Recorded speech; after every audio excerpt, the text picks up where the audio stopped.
സംഭവം ശരിയാണ്. കണക്കൂട്ടലുകളൊക്കെ ഒന്ന് പാളിയപ്പോ അടിതെറ്റി വീണു എന്നുള്ളത് സത്യമായിട്ടുള്ള കാര്യമാണ്. പക്ഷെ ഇതുകൊണ്ടൊന്നും ഞാൻ തളരാൻ പോകില്ല കേട്ടോ.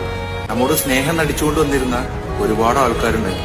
ഓലൊക്കെ എന്താ എങ്ങനെയെന്ന് ഇതിന്റെ ഇടയിലൊന്ന് മനസ്സിലാക്കാനും പറ്റും. പിന്നെ ഈ വീഴ്ച അതൊക്കെ ഒരു വിഷയമായിട്ടുള്ളൊരു കാര്യമല്ല. ഇതിന്റെ ഒരു 10 ഇരട്ടി പവറില് അടിച്ചു മിന്നി കയറി വരാനുള്ള ഒരു വീഴ്ചയായിട്ട് ഞാൻ അത് കണ്ടിട്ടോ.